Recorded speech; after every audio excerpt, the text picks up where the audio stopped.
Hi everyone, Ron Crider reporting the numbers today. Today is December the 15th. It is my day 271. Yes, I have done 271 of these programs, beginning way back sometime in March. 10 days until Christmas, 17 days left in this year, 54 days until the Super Bowl. And speaking of 10 days until Christmas, I have been doing the 12 days of Christmas with the drummers and the pipers and all that sort of thing. Well, I was totally out of whack. So sorry about that. It never occurred to me that song, the 12 Days of Christmas, has some sort of a concept to it. It really has to do with the day Jesus was born, which would be December the 25th, through the 6th of January.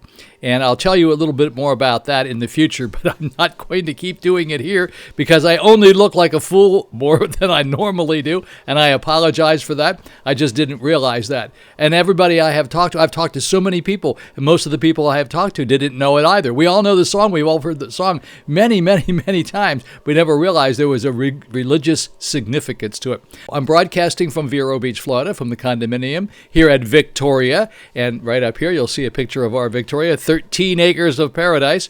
I don't put any commercials on this video. This is not a commercial venture. Absolutely not. No, I don't make any money off of this video. I do it as a public service, and I hope that you enjoy it. Thank you very much. Most of the time you do. I get anywhere from about 75 to 125 people who watch it daily. Probably averages around 80, and that's good, and I like that. As long as I have people watching, I will continue to do it. I would rather not be doing it, because if I'm not doing it, that means we don't have a pandemic problem. Now, yesterday was a very big day for us because we started giving people the vaccinations, and the vaccines arrived in the state of Florida, not getting anywhere near us. I say there's light at the end of the tunnel, and we just don't know how long the tunnel is, but it'll be a while before it actually gets into our hands. But I got a couple of things to say about that. Number one, we're going to start hearing a whole lot of things about people saying how good it is, how bad it is, all the terrible things that have happened. So let me say this one first. 2 people fell ill after getting the vaccine in the United Kingdom, prompting authorities to advise that people with a significant history of allergic reactions do not receive the vaccination. Now, this has been all over Europe, and people just take a little bit out of context and say, the drug's terrible, it's awful, people are really getting sick.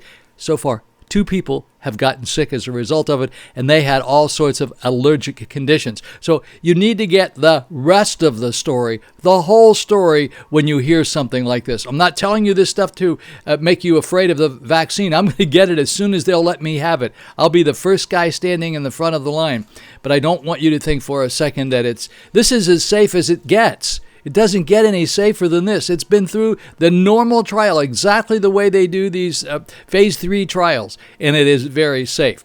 I also want to say one other thing. I mentioned this yesterday. I'm going to mention it again today because a really good friend of mine, kind of a mentor of mine, a partner of mine in business, who is now deceased but was with us for many years and had a lot of really, really good sayings. And one of his sayings was, I said this yesterday, you can lead me anywhere, but you can't push me an inch. And that was Dr. Gene Hood in Indianapolis.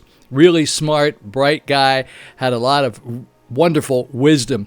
And what he meant by that, and of course he knew nothing about this pandemic. He's been long gone since before this pandemic was ever even thought about. Bottom line is, it's very easy you can convince people to do things, and if it's their idea and they want to go along with the program, it'll be just fine. If we were to say everybody in Indian River County needs to be vaccinated and we're going to make that a law, there would be a huge pushback. 3/4 of the lawyers in Indian River County would be going to work suing everybody and their brother because they would say it's unconstitutional, you can't do it. They would come up with 1,000 ways and reasons why you shouldn't have the vaccine. If they were to make it very, very difficult to get, then there would be people out there suing the government because you can't get your hands on the vaccine.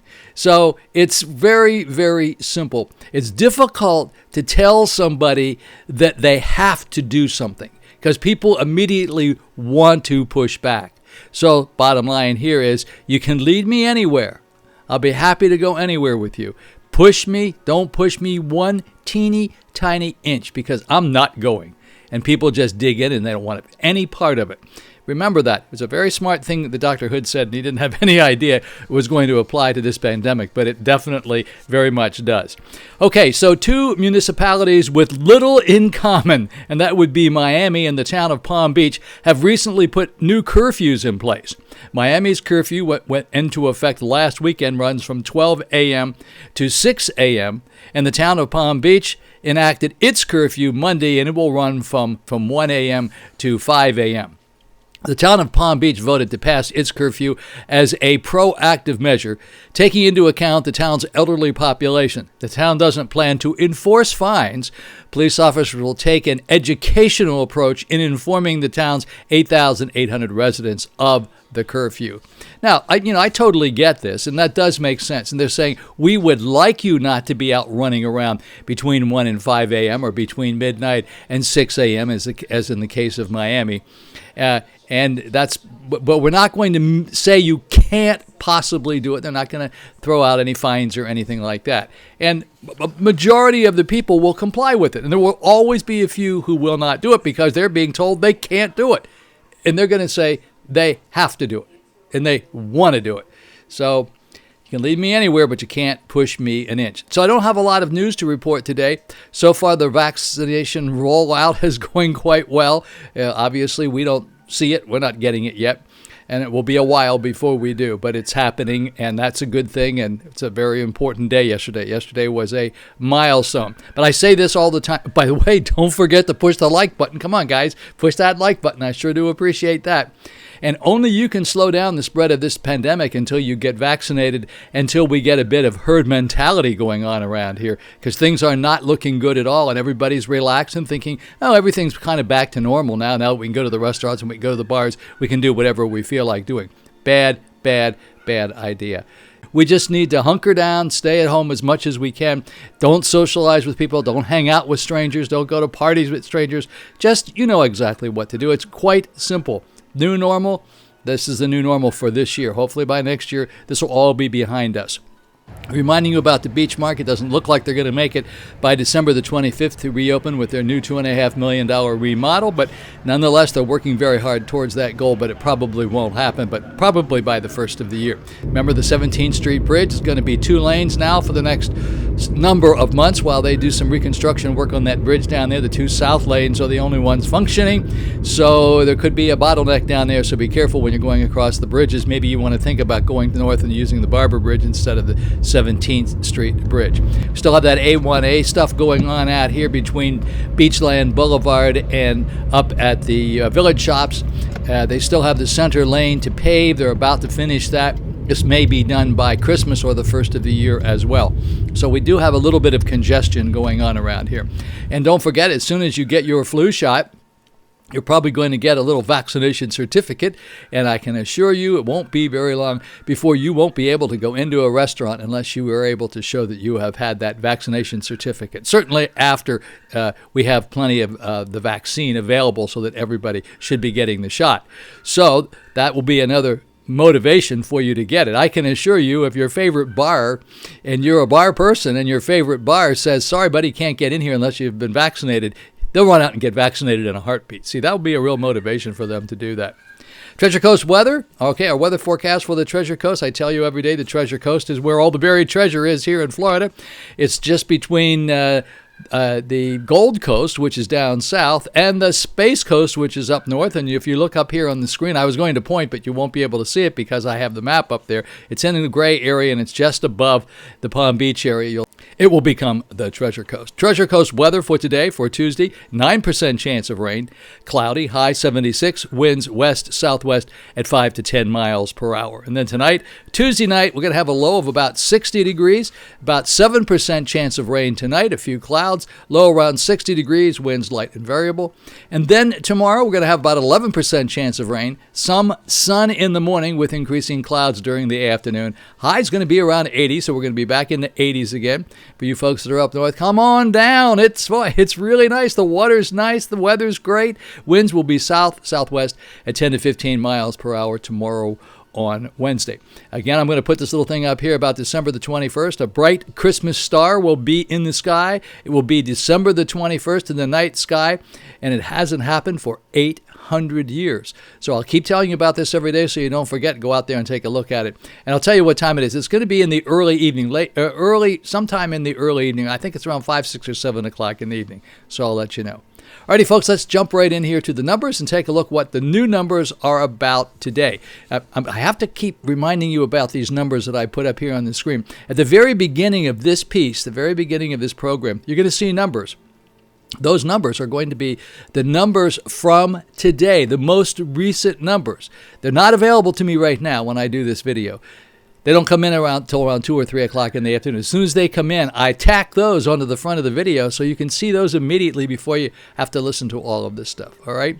Now, of course, when I do the numbers here, I give you the county by county numbers and also the numbers for our states here in the United States. All righty, folks, here we go. Let's jump right into the numbers. Thanks for watching.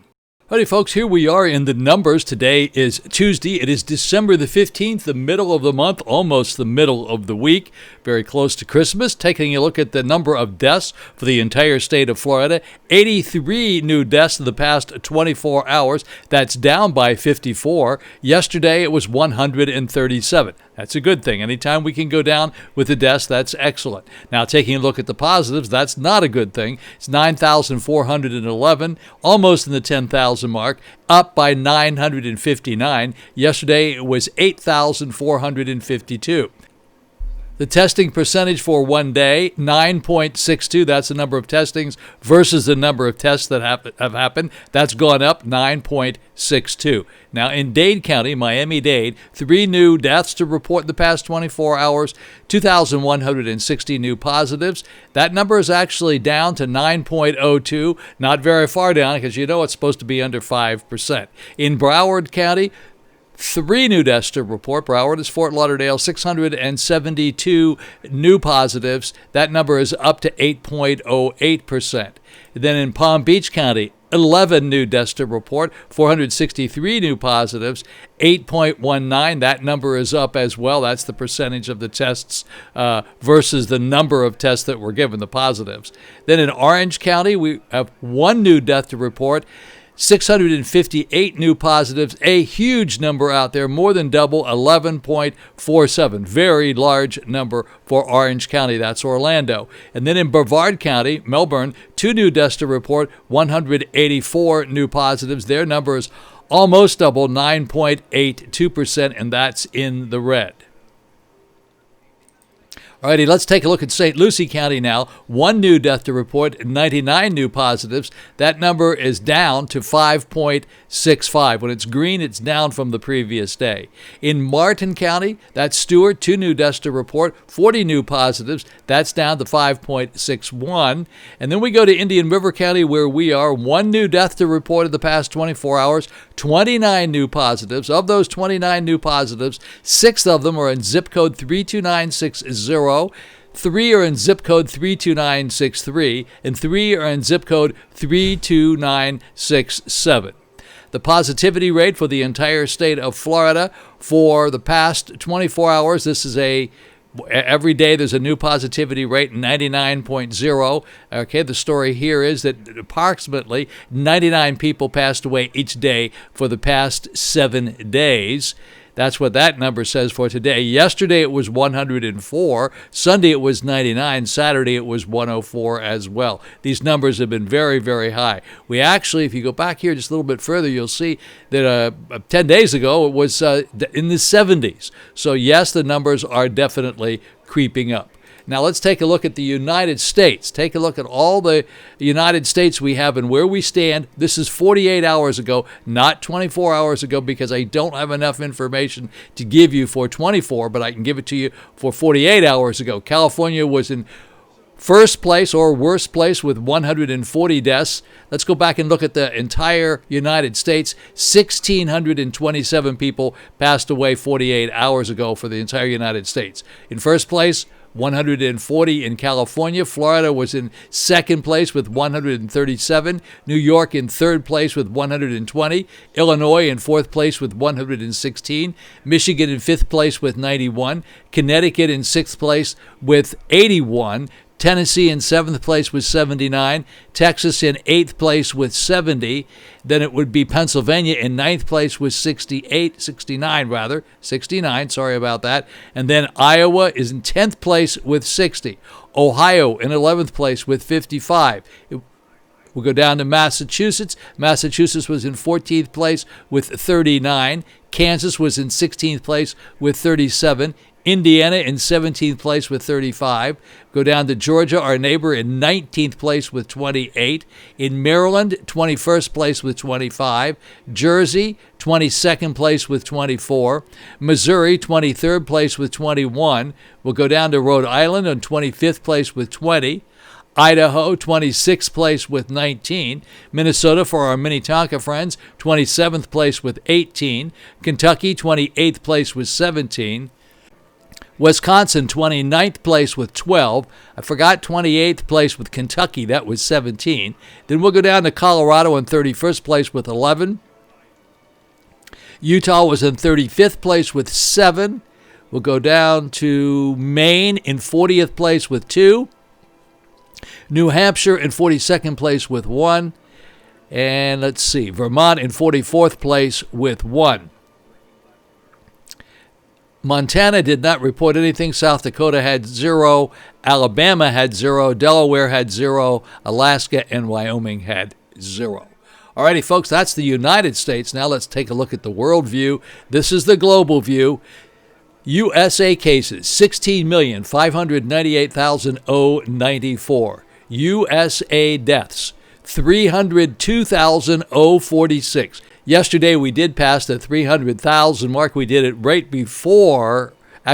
after I gave the numbers out yesterday, so I didn't say it was over 300,000, but yes, 302,064. Global cases, 73,211,434, and global deaths, 1,629,792. Alrighty, folks, those are the numbers for today. Today is the 15th of December. It's a Tuesday, and I got these numbers in fairly early today, so I'm actually doing this project at the moment at 3:18 in the afternoon. Probably won't be around 5 o'clock when these actually get posted. Again, I say thank you so much for watching. I do appreciate it. I look forward to seeing you back here on Wednesday, and have a very blessed Tuesday. Ron Crider, signing off.